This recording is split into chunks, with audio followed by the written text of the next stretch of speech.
There once was a grift that put to sea. The name of the scam was Lincoln P. The tweets blew up. The truth was known. Their game came crashing down. Soon may the Weaverman come, DMing boys who were way too young. One day when the grifting is done, we'll take our cash and go. Soon may the Weaverman come, DMing boys who were way too young. One day when the grifting is done, we'll take our cash and go. Democrats are set to take control of the U.S. Senate, House, and the White House. This will go down as one of the most progressive administrations in American history. God willing, everything is on the table. You now can pass things without a filibuster threat. That's right. Oh, you'll regret this, and you may regret it a lot sooner than you think.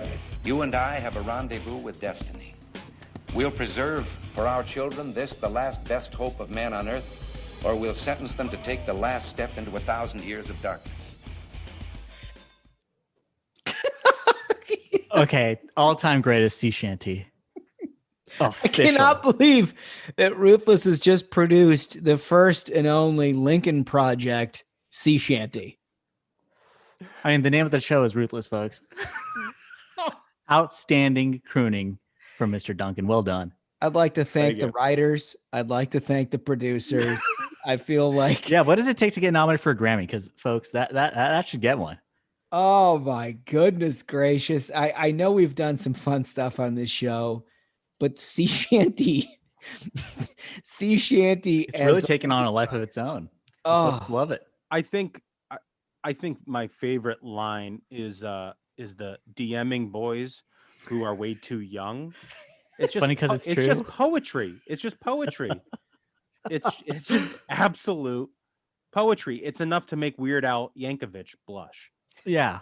Well, I mean, that kind of leads us. I mean, you know, we had a great opener, but this is going to be a really fun show. Like, what we've got lined up, this is going to be a banger. It is going to be a banger. We're going to start with the Lincoln Project, but before we get to it, we've also got a couple other things. We got a game show today that I think is going to be a recurring game show because we had a lot of fun thinking about it. Yeah. And it's sort of a King of the Mountain type, come at the king type deal about sort of the sellout Republican class in the media and whether we can spot their statements. That you'll see in Love. But we also have this interesting component that Duncan is taking the lead on, which is interviewing minions. Duncan, you want to give any light on that? Yeah, you know, I mean, I think the strength of this podcast is the community, obviously the listeners. And so, you know, we want to give an opportunity to people who spend the time every week to listen to us to, you know, come on and give their own takes. Yeah, no question about it. And we're not always going to agree on everything. So part of the disagreement is the fun of the discussion. But I will say, in the end, it seems like we agree on a hell of a lot more than we don't. Absolutely. All right, so let's get right into the meat of the program, as they say, and this variety program, I might add. And that is the Lincoln Project. So we have... boy, oh boy. I mean, we've been covering this for a long time, last couple of months for sure. But over the weekend, a story broke in the New York Times, which, you know, listen, if you're a sellout Republican and you get bad press in the New York Times, you know you're in bad shape. Right. And the thing is that this story, who had it? It was like the American Conservative magazine or something. And like, it was being ignored for a while until it got to the point where it was just like, fine, the New York Times. Like, the thing is that whenever it's something that hurts Biden or it hurts Dems or it hurts the Lincoln Project, who is essentially, you know, a propaganda arm for Dems now, you know, the mainstream media won't cover it until if it ever reaches the point where it's just like, oh my God, okay, fine. We'll do a write-up, guys. Basically when they're no longer useful, right? Which is where the Lincoln Project has found themselves, that they are no longer useful. And so, as you recall, they're a conglomeration of former quote-unquote Republican strategists who managed to lose almost everything that they've touched over a 2-decade period. Foremost amongst them is John Weaver, who is the subject of the sea shanty, I might add. Yeah. So Weaver, let me just read the New York Times. This is the lead of the New York Times. John Weaver, a longtime Republican strategist and co-founder of the prominent anti-Trump group, the Lincoln Project, has for years sent unsolicited and sexually provocative messages online to young men, often while suggesting he could help them get work in politics, according to interviews with 21 men who received them. 21. Come on, man. 21. I mean, so, the first question, of course, was how does a guy like this, who's as prominent as John Weaver, he ran both John McCain presidential campaigns. He has been prominent in politics since the HW era. Kasich, he was calling the shots for Kasich too, right? Yeah, he ran the Kasich campaign. So he's been, this is 30 years sort of at the top of the hill. And those of us who've been involved in Republican politics have plenty to criticize about this guy. And for folks who might remember the Kasich campaign, that was the one where John Kasich basically just traveled the country, competitive eating at every stop. It's like, man, if you thought Kasich had an appetite, this guy's DMs. Just like fucking John Weaver. Right. And there's been allegations for years about impropriety with this guy, but not in this area, right? There had been a bunch of allegations, and I stress allegations because I don't know whether these things are true or not, about him stealing campaign dollars or basically making off with more money than people had initially intended him to get. But he's had a terrible an awful reputation. Yeah. Because in addition to not actually ever winning anything, everybody also felt bad about the experience. Right. So, but now it turns out that he's been into the young men and he's been offering, at least proffering some kind of suggestion that he could help them out in their careers if he had something close to some kind of a sexual relationship with them. And also, I think it's very important to point out that the youngest person the Times talked to was 14 years. They had been approached when they were 14 by Weaver. 14. I mean, it's horrifying. So one of the people who's known John Weaver for a long time is Karl Rove, former President Bush's advisor. You know him from Fox and everything else, probably the most prominent Republican strategist. But he worked with them in Texas far before the point we heard of either John Weaver or Karl Rove. And Rove went on Fox today to say, oh yeah, I surfaced this because I heard about it back in 1988. 1988.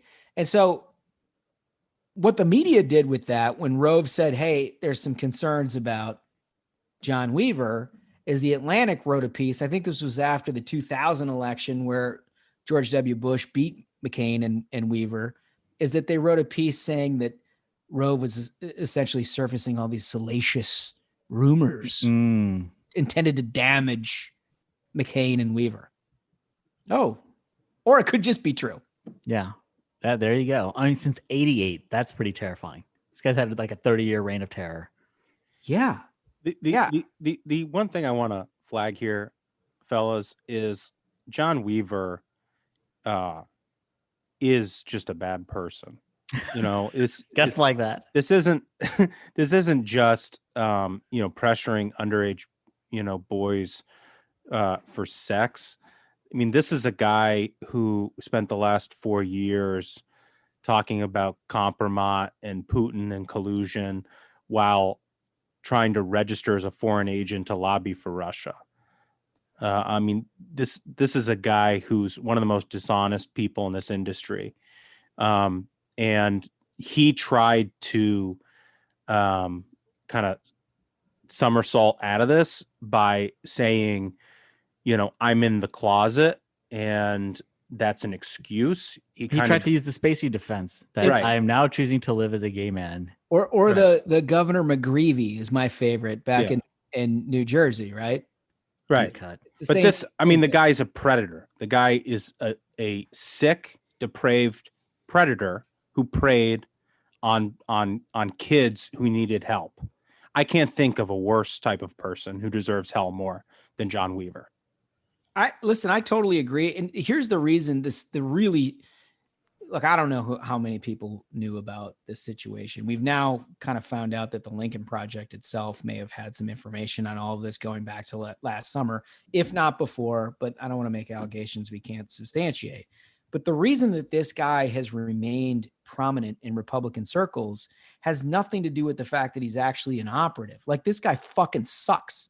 I wouldn't give this guy a job to mow my goddamn lawn. Yeah. I mean, this is one of the worst. If you're looking at straight win-loss ratios and how you manage a campaign and how you get a campaign to the finish line and ultimately obtain power in this country, there is probably not an operative who is less accomplished than John Weaver. I mean, he is horrible.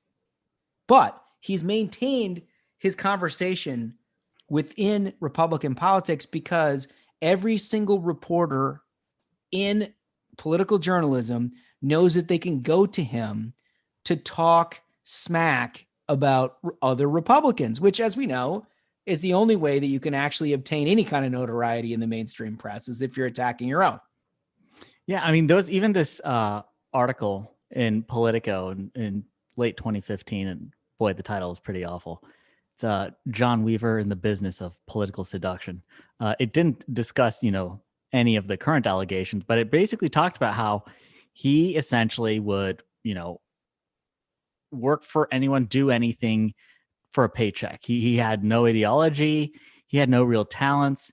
Like he was trying his hardest to get a gig with the Trump campaign in 2016. That didn't end up happening. So, I mean, the guy ends up at the Lincoln Project. Like, that'll tell you he's just looking for a paycheck, folks. Those allegations, by the way, have been made about almost everybody involved in the Lincoln Project. Wow. That almost everyone have tried to hook on somewhere. I mean, look, there are 2 or 3 members of the Lincoln Project, founding members, who used to annually come to me and beg for work, right? And nobody could employ him because they just routinely lose shit. Yeah, it's like, no, dude, help. I actually like to win. We like to have majorities in the United States Senate. We like to have a presidency. We like to have a House majority. Like, these guys were incompatible with that, but somehow they all found each other and they became stars on MSNBC because every day they would go out as quote unquote Republicans. Oh yeah. Talk about how terrible Republicans are. Yeah. I mean, that's the media loves that story, man. You will get airtime on CNN. You'll get airtime on MSNBC if you can claim to be a Republican and say, actually, Republicans are bad. Yep. They'll put you right on the air. But there's something going on at the Lincoln Project, as we saw from the scoop today in Axios about Ron Steslow. Yeah. One of the co-founders is now starting a podcast company.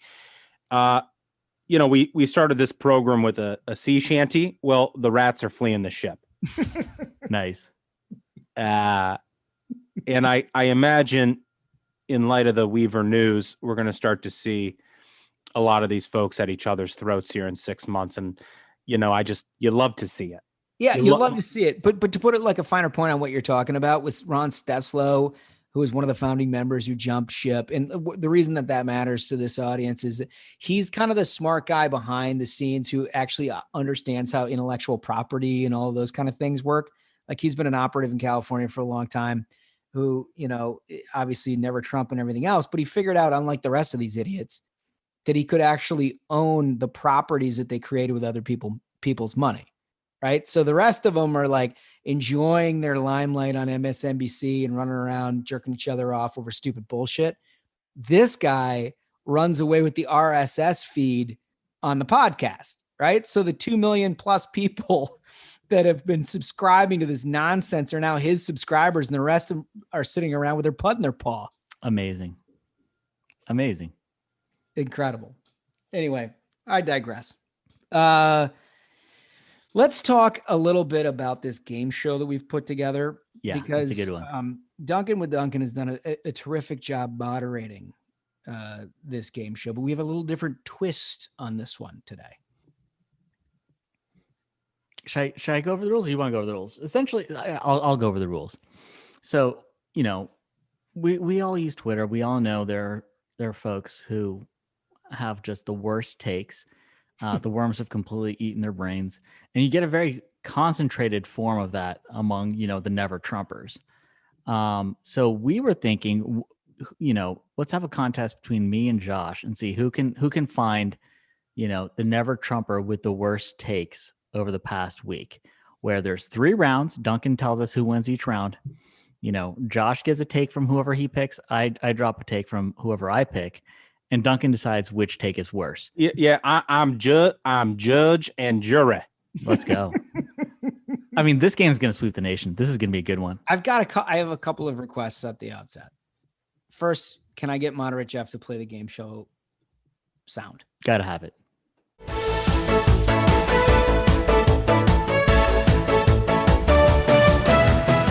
Okay. The second thing is I want it to be known that I have conceded to Smug the king of the mountain position. In other words, he has what I think we all observe to be the best dumbass amongst all of them.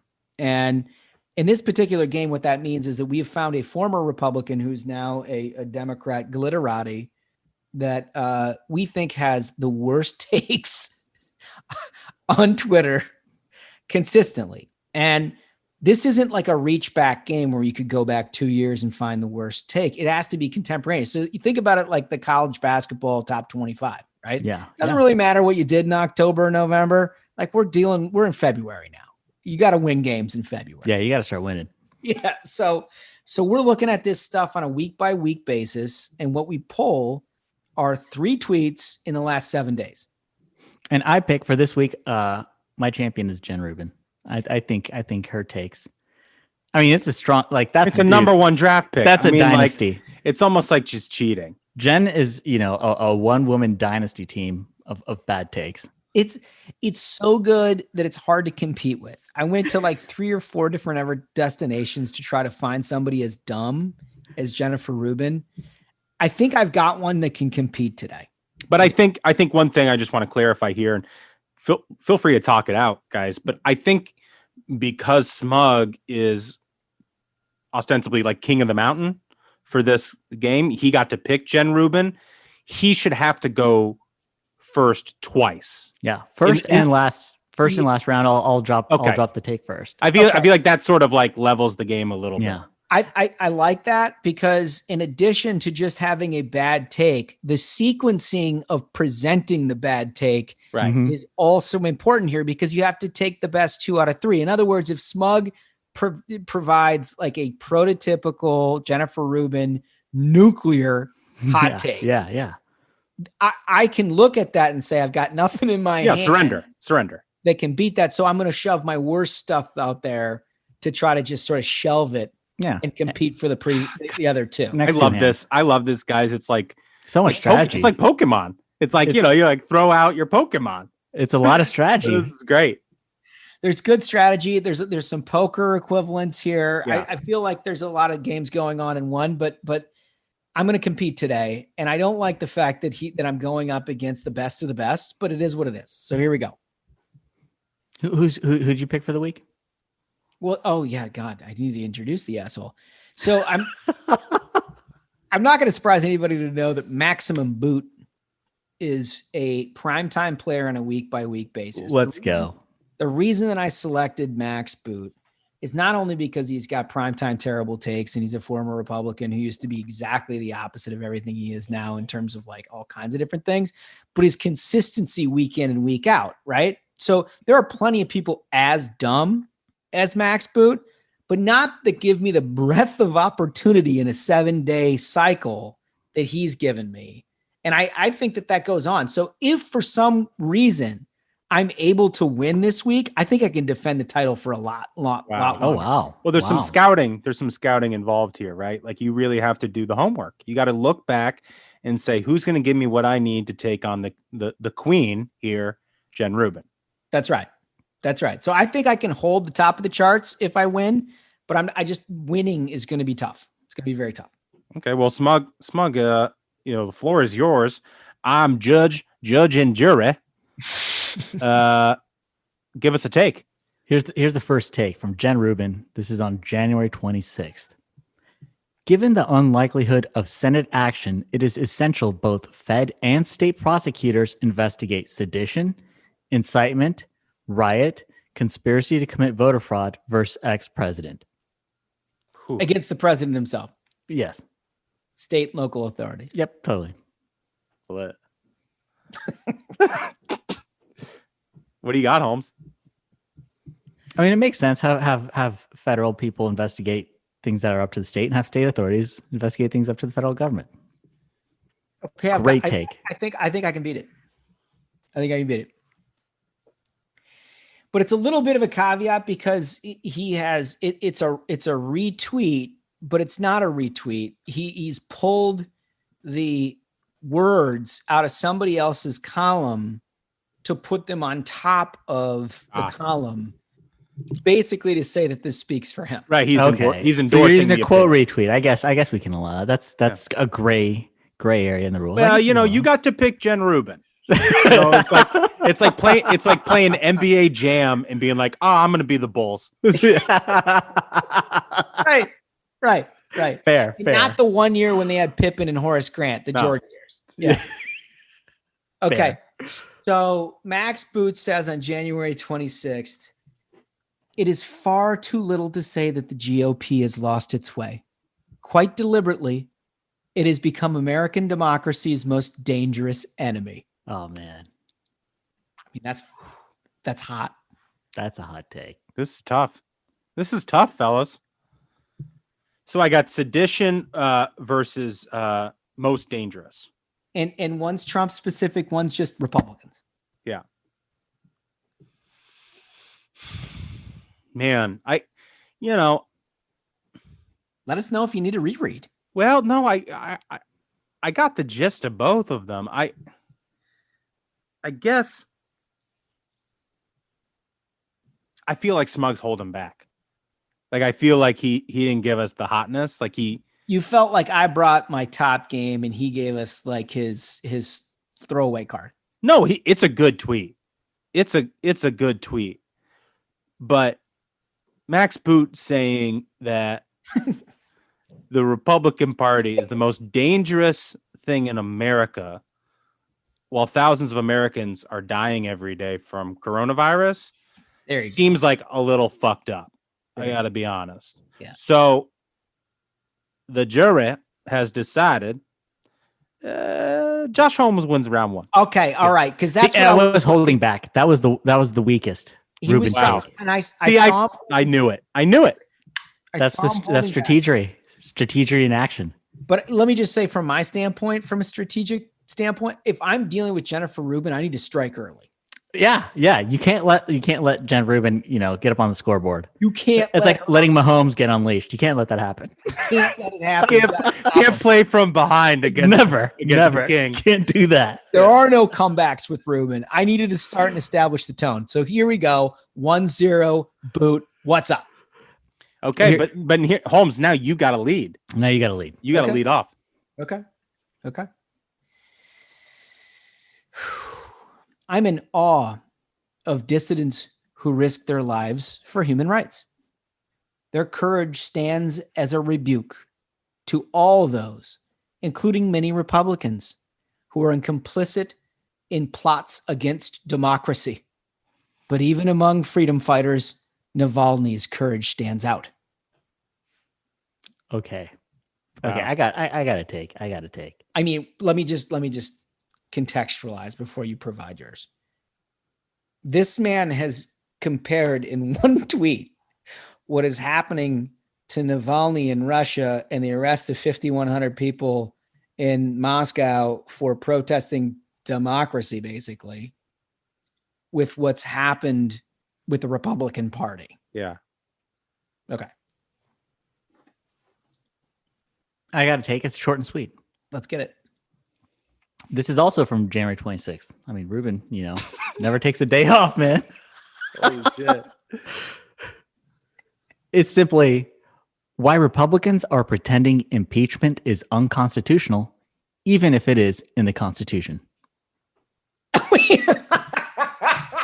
So wait, I need to clarify. I need to clarify, and this is actually going to be a precedent-setting decision by Michael Duncan for a lot of reasons, because what I've heard here is the dumbest of dumb takes, regardless of whether you're on the pro or anti-impeachment in terms of its constitutionality. She seems to be suggesting that the mere mention of impeachment within the Constitution requires its implementation. Yeah. Okay. Look. Wow.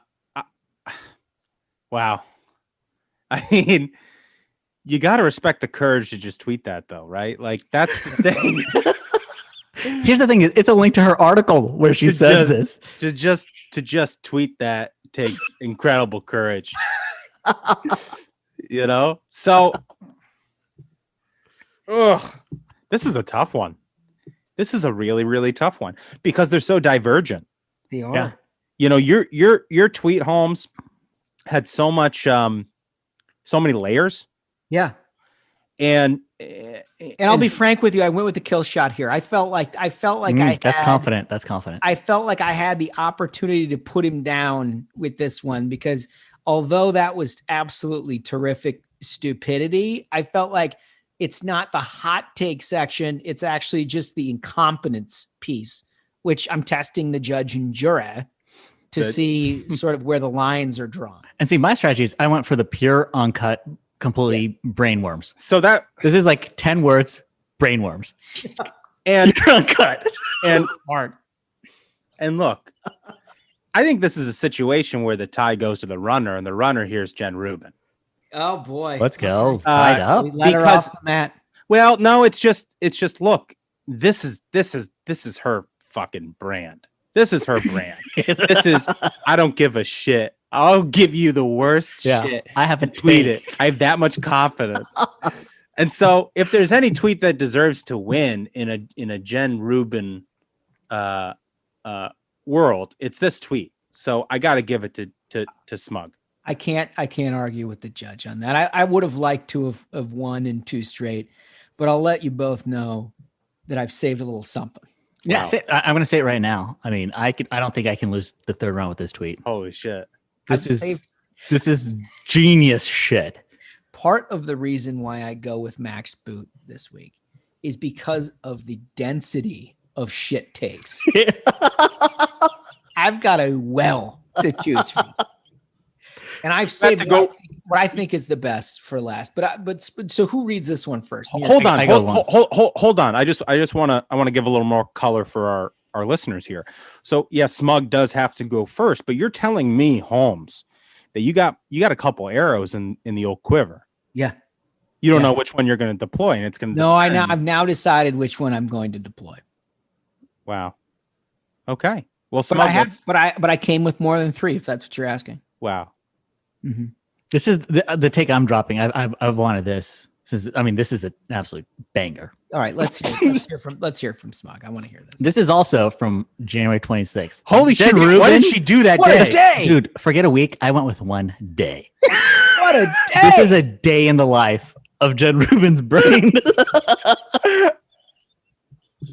January 26th. I would love the idea. I love the idea that the Jen Rubin can have like one 3 martini lunch, and then it's just fucking nuclear takes for an entire day. It provides you enough content to go through 20 minutes on a podcast. Like, God bless her. Wonderful human being. I hope she may survive because of this. This is the crown jewel take. Let's go. January 26th. Jennifer Rubin. Here's an idea. Since impeachment is 2/3 of those present, why not have the Trump sycophants not show in protest, parentheses, on flimsy, incorrect constitutional grounds, and everyone else can vote to convict? So her plan is some sort of like a Scooby-Doo-esque episode where you trick Republicans into not showing up in the Senate because they won't be watching the news at like today's vote or anything. So I don't know. Maybe have Chuck Schumer like her. She's throwing out the idea. Maybe Chuck Schumer puts on like a Mitch McConnell mask. Can I get walks up to Republicans and tells them, "Hey, don't show up to work tomorrow." Can I get a reread? Yeah. It's gold. I need one more. Here's an idea. Since impeachment is 2/3 of those present, why not have the Trump sycophants not show, quote, in protest, in parentheses, on flimsy, incorrect constitutional grounds, and everyone else can vote to convict? She straight up suggests on incorrect constitutional grounds. Like that's one of the parts of her plan. I just love that Jen Rubin plan. She's gonna tweet this secret plan to deceive them. Oh yeah, that's how they marketed that. I guarantee it. I think I can compete. For those of you who spend an awful lot of time in like watching politics and you know the different players, this one will really resonate, particularly with all the recent news about Jewish lasers and 9/11 being an inside job. Max Boot, 2 hours ago. Wow. The cowardice of Rob Portman has done more to damage the Republican Party and the Republic than the craziness of Marjorie Taylor Greene. Ooh. Ooh. let me listen. I know we got a lot of ranging ideologies in this place, and the minions come from a bunch of different places, but Rob Portman's a lot of things. A danger is not one of them. Yeah, a radical. Okay, that's the gist of the take, is saying he's a radical, that's laughable. But Rubin has the Scooby-Doo secret plan for impeachment, dude. That's like the greatest thing. You're on about this Galaxy matchup. Brain take, dude. Yeah. No. Tax expert Rob Portman is more dangerous than the Jewish laser gal, and the 9/11 is an inside job. See, I like this. I like about this game is here at the end, you guys are providing sort of closing statements here. Yeah. Which I just absolutely love. And this is truly nuclear grade takes. Like Iran would kill to have Jen Rubin, her brain attached to a reactor. The thing that's so tough here is it's so different stylistically. You got Jen Rubin, who's just like, it's just shit posting. Like that's what this is. Yeah. It is shit posting, and like having the confidence to do it because you live in this cloistered world where like your worldview is like never challenged, and people just like sign your checks for you to put up dumb shit every fucking day. Like that sort of confidence and privilege is just remarkable. And like I do respect it so much. Max Boot is like, he has this sort of faux intellectual side to his content that provides like a permission structure for all of the things that got us to Donald Trump. Yeah, can I pause you on that, because I think what's worth noting that Boot not only gives you the tweet, he'll give you 800-900 words explaining why it's right. And that's the thing is, so like I think that's what this comes down to, is you've got the faux intellectual Boot who needs that article to convey it, and then you've got just like feverish delirium boomer takes from Jen Rubin, who is just like a tweet. That's it. This is a good pure madness. For this game, and we're bringing this game back, this is going to be an ongoing weekly game, but I think week one, this sucker is toe to toe. Yeah. Do the right thing, Duncan. You know, Jen Rubin is the crazier one. This is, that tweet, Scooby-Doo, the Senate. Smug, can you? Yes, absolutely. We are in deliberations with the jury, and I'm gonna need evidence A from Smug. Here it is. Here's an idea. Since impeachment is 2/3 of those present, why not have the Trump sycophants not show in protest on flimsy, incorrect constitutional grounds, and everyone else can vote to convict? Fuck. I mean, that is... She wins. I'm sorry, Smug wins. I mean, that is just crazy, man. No, that's beyond Galaxy Brain. I'm sorry. Listen, I have a new respect for Max Boot, that he can go toe to toe. I think Holmes, look, because this was close, and Holmes played it the best way he possibly could. Yeah, I mean, I agree. And that there is strategy a world was smart, dropping heat on the second round. There is a world where this is a hung jury. Yeah, that was. I really didn't think anyone could compete against Jen Rubin. I thought this next week, I mean, this is even more work for me, because now next week I'm going to have to scrounge around. I hope, listen, I'm secretly hoping Anna Navarro is rested up this week. What I bring her off the bench. I need 7 days of hot stuff. Oh, what a treat. Well, Boot goes down. Let's get the music from Moderate Jeff. Let's hit it.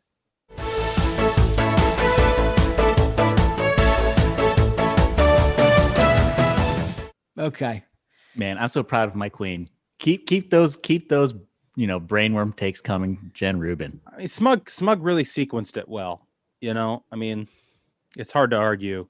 He played it well. He played his cards right. He did. Let's get to the final piece of this, which is the interview, and then we got to get along our way. Yeah. So I talked to Mr. Nukem Cocaine, who's prolific on Twitter, and he's been very critical of Mitch McConnell, who Josh and I have worked for, which we're fine with, and we can take some criticism. We sure bet Mitch McConnell can take some criticism, and he's also been very critical of the Republican establishment writ large, sort of post-election. And so, look, we wanted to have him on to give some takes and answer some questions, and I think you guys are going to be interested to hear what he says. So let's go to it. All right. So I have Mr. Nukem. You may know Mr. Nukem Cocaine from Twitter. Welcome to Ruthless. Well, hello. Thank you for having me on. I appreciate the conversation. I know that's one of the key things you guys have harped on is, we have conversations that the libs can't. Right. They're too busy crying, and we'll hold the line and have a talk. Well, and I'm always happy to talk with people I disagree with. I mean, that's why we started this podcast, was to let people come on and just give their takes. So we'll start with a light topic here, one of my favorite topics, but your favorite moment of the Trump presidency. I liked the phone call he had with the 7-year-old. The Christmas ruining one. Santa. Yeah. Classic. What was his verbiage? He said, "It's marginal." It's marginal. Yeah. Yes. Classic Trump. And then the real moment, the defining moment to me is when ACB was confirmed and what he brought to the table there. On to the meat of the program. You've been program. That's right.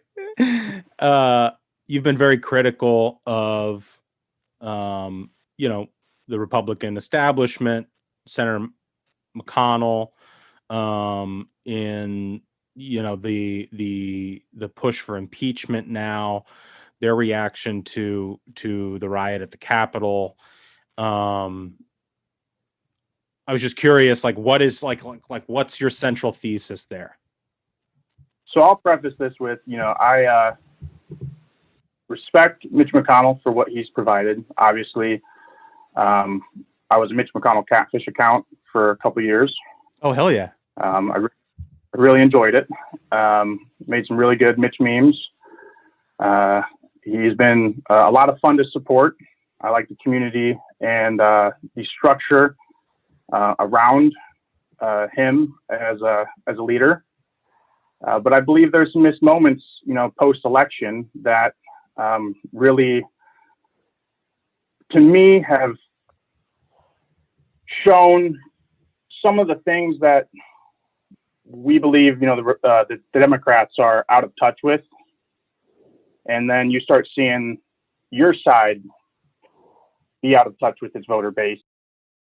Like, the states administer elections, the federal government doesn't. And so I feel like some of the frustration with the quote unquote establishment is really misplaced in a lot of this. Because it's like, I mean, I don't think anyone can make a serious argument that Republicans, or specifically Mitch McConnell, hasn't been loyal enough to the president. I just don't see how that can be a serious argument when you look back in the last 4 years. Now, you could say, he didn't support the president post-election with his claims that the election was stolen. Absolutely, you can say that. But you can't say that he didn't support the president's agenda. I mean, we fought through a government shutdown to fund the border wall. Like we repealed the individual mandate to Obamacare. We passed Trump's tax cuts. Like we renegotiated NAFTA into USMCA. We stopped impeachment after the Ukraine phone call. Like we got Kavanaugh on the court. Remember the Kavanaugh shit? Like that was insane. I mean, like 30% of appeals court justices or judges in America are Trump judges now. And like to the people who say, Trump, oh, well, you know, McConnell judges. What? Trump and McConnell judges. I think, right, you know, right. regardless of my criticism, to me, they are the greatest political duo, unlikely political duo that we've ever had. It's incredible. And you can't separate that. You know, I'm not, you know, a crybaby that's going to throw out the baby with the bathwater. No, I believe there's a moment that came and a moment that was missed between the election and Georgia.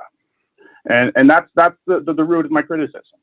You know, there's no arguing, you know, he delivered with, you know, Donald Trump side by side. They did pretty damn good things over the last 3 years. But independently, they would both be nothing. Right. No, I mean, look, I think that's absolutely true. I guess what I would say is like, and I've made this argument on the podcast before, but like, at what point is it Donald Trump's fault for having bad lawyers? Like he lost 60 times in court. So this is one thing that I do agree with you on. All right.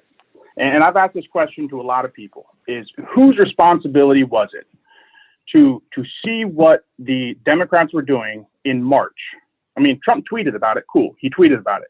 Right. But whose responsibility was it to provide the leadership and the financial backing and the lawyers to stop what the Democrats were doing? Like, why don't, like, we should have somebody sitting there that just says no to Mark Elias every time he wants to do something. No. Right. And so we have lawyers. I mean, the issue is that it's the president's campaign. Like they raised $1 billion. You know, it's like it's on them. It's like there's nobody else who raises that much amount of money that can handle a project of that at that sort of scale in all of these states. Like it's up to the president's campaign or maybe the RNC. But like I agree with you. I just think like hindsight is really easy. It's easy to play Monday morning quarterback on a lot of this stuff. Like we didn't really know. Like in April, in May of lockdown and stuff, like as these decisions were being made, like what was the best way to fight against them? Like a lot of this is like unprecedented territory, like legally, like from a legislative standpoint. Lawsuit, right? 300 lawsuits that, and to your point, you know, I'm not a Dominion conspiracy theorist. Yeah, I'll leave the entire conspiracy portion of the stolen election out. You can throw that out. You can ignore that. You know, you can acknowledge, and what I think wasn't acknowledged was like, yes, there are legitimate gripes. There are legitimate, ethical, and unfair things that happened over the last, you know, year that allowed an election that, you know, they bullied their way through it. And the entire premise that just because they got it through the door, you got to throw your hands up and say, shucks, man, they won. Man, it hurts. And it hurts the American people. Well, look, I get that. Here's what I would say. I mean, if we're talking about ballot harvesting or we're talking about like accepting ballots long past election day, like I hear you, like all of that those are legitimate gripes. But like the president isn't just making those gripes. He's making the Dominion gripes. And like, here's the thing. And like, I got in a lot of fights with people online, you know, about this, you know, in December and in January, but like Newsmax recanted, OANN recanted because they got cease and desist from Dominion. It's like at some point it's like put up or shut up, right? And it's like they were wrong. And like the president bears responsibility because he said that shit too. Like he just does. And like I know the thing that makes him great is that's his greatest weakness. It's like the guy fights to the bitter end, and that's why people love him. But it's also the reason why he got into trouble here. A little bit, and this goes into, you know, what I think is the missed messaging moment of, you know, November and December. because ultimately there were voters that didn't turn out in Georgia. Right. There are voters that didn't think their state leadership was looking out for them. And what I saw was, sure, there was Linwood and there was Sidney Powell, but that was the entirety of the conversation. And I saw a lot of people afraid to make any other argument because they were afraid to be lumped in with the fringe. Now Trump, I think it was November 27, he separated from Sidney Powell. December 2, he called out Linwood, and yet there was that silence that was not, it did not give voters a good feeling that people cared. Now, going to the podcast that you had with Todd Young, there was, they set up a large movement in Georgia. I think some of the things he did on the ground could have been communicated. Some of the legal framework and the integrity that you guys were pushing for could have been amplified. But like you've discussed on the podcast, there's things that you guys didn't want to touch on because you didn't want to say the election was stolen out of fear of people not turning out. Where my opinion is you should have or could have, there was a thread that could have been, weaved through the needle that, yes, we can address the concerns that a lot of voters have, and we are going to make sure we create a framework to mitigate them and let them know that, hey, come on out. I just don't think it was that nuanced, dude. Like, I see what you're saying, but like, first of all, like I have said, I know I'm beating a dead horse here, but like he lost in court 60 times. So he didn't prove, Rudy Giuliani didn't prove any evidence of massive voter fraud. So like, we're not going to defend that in Georgia, number one. Number two, it's like, there was like $500 million spent in that runoff election. Like everybody was turning out. And, at the end of the day, like the reason why we lost is because the president said elections were rigged for 2 months. And in early vote and absentee voting, Democrats outperformed us by like 3.5% more than they did in the general election. Like, it's just as simple as that. Like we turned out at 88%, they turned out at 92. And like that 4% depreciation was like all in northern Georgia where the president's base is strongest. And so it's like, that's it. That's the reason. And like a lot of people are saying, oh, well, it was the $2,000 checks or it was the Trump phone call to the Secretary of State that got recorded. No, none of that mattered. Like the election was over for all intents and purposes, like when early voting was over before election day, because of the hole we'd been dug into by the president retweeting Linwood and the president saying the election is rigged. Like, that's just the fact. I mean, and it's sad because if the president hadn't done that, like we wouldn't be staring down the Green New Deal right now, which is what we are. I'm gonna have to disagree with that assessment. I think there was, money left on the table on both sides as far as, coming to terms with what happened on November 3. And just ignoring what the president was doing obviously didn't pan out. And expecting voters to vote for you or else didn't pan out. There's a large part of the Trump base that's libertarian, which you've touched on and you've acknowledged on air, is that the libertarian vote made a difference this time. The margin of the libertarian vote is greater in some areas. Smug made the point, than how much Biden won by. Right. And so when you assume your voters belong to you, you run into the trap that the Democrats have played. I mean, like, I agree with you. Yeah. Here's the thing. Ultimately, I agree with you that, like, I don't want us to be in a position where we turn our backs on all of these voters who came in new to the party. But like, I also have to acknowledge like a simple math problem. And the simple math problem is in a state like Georgia, where the real hinge of the electorate is the suburbs, we just like can't give up the suburbs. We just can't, because there's so many voters there. Like all the rural turnout in the world can't offset what is such a voter rich area of the state. And so it's like, I guess that brings me to my next question is like, where do we go from here? I did want to say something though, regarding the storming of the Capitol, and the response to it is not just a response to Trump, so you can think like however you treat Trump, yes, some of the voters, some of his base, they react, in tune with that, but it's also the optics of the political class, or the political and elite class, the perception of their own importance, that when someone came to the doors of their job, someone came to their place of work, that suddenly all, that screech it to a halt. Danger in America. There is nothing more sacred about the halls of the Capitol than my right to make a living, than my right to run my business. So the outsized reaction that ended up putting 35,000 troops amplified the separation and the just out of tune with what America feels right now. You have BLM upset, you have Antifa upset, you have MAGA upset, and then you have the people looking past all three problems, acting like they're going to go away. Right.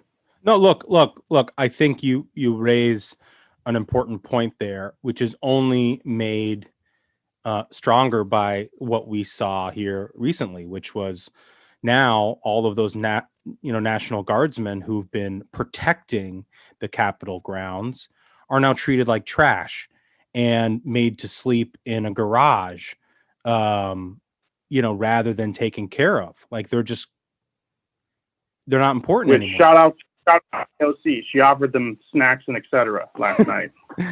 But it's like, I mean, you bring up a good point. And look, dude, I mean, I'm a political consultant. Like my job is to elect Republicans. You don't have to agree with me. And I may not know everything that everybody feels outside of the country. I live in the Washington, D.C. area. And that's the reason why I wanted to have you on, because like, I don't want to just lecture people from Washington, D.C. Because I feel like that makes a really shitty podcast. So, I appreciate you coming on. We have two questions here at the end. We ask everybody who comes on the pod. And so the first one is last meal on Earth. Well, shout out to Todd Young, but I'm going to have to go with Taco Bell. Hell yeah. Cheesy bean and rice burrito, grilled with sour cream and ice water, please. And if I get 2 strikes at that, I want a grilled cheese with some Heinz ketchup. Nice.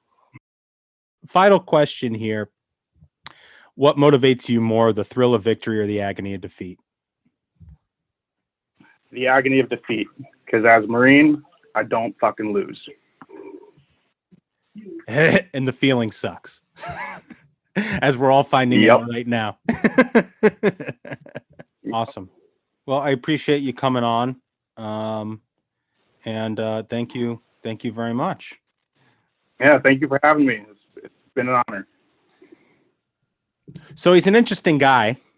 Dude, I like that this can be a platform for the people's voice to be heard. This is not us pushing a viewpoint on folks. This is where the community comes to speak. Totally. And it underscores the point, like, look, Nukem and I aren't going to agree on everything, but it underscores the point that we are at this stage with our walls, our back against the wall, right? And we all need to link arms and figure out how to stop basically a socialist agenda. The idea that the Biden administration was going to somehow come in and play nice, as all the press had suggested, is over, right? And so the discrepancies that you heard Duncan argue with Nukem, like basically that's just small ball, right? We can kind of agree. And I felt like you guys kind of did, Duncan.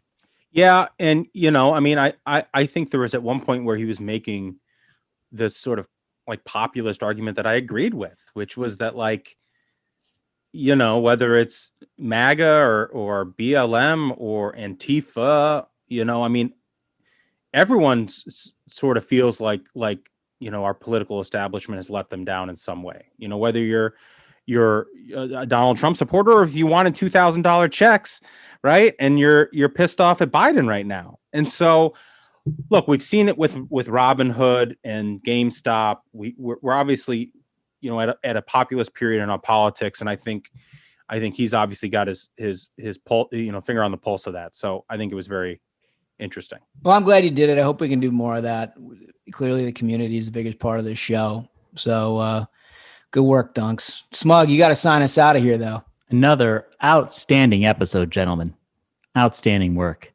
So until next time, minions, keep the There faith, once was a hold the grift that line, put to and sea. own the The name libs. of the scam was Lincoln Stay ruthless. P. The We'll see you tweets on blew up, Thursday. the truth was known. Their game came crashing down. Soon may the Weavermen come, DMing boys who were way too young. One day when the grifting is done, we'll take our cash and go. Soon may the Weavermen come, DMing boys who were way too young. One day when the grifting is done, we'll take our cash and go.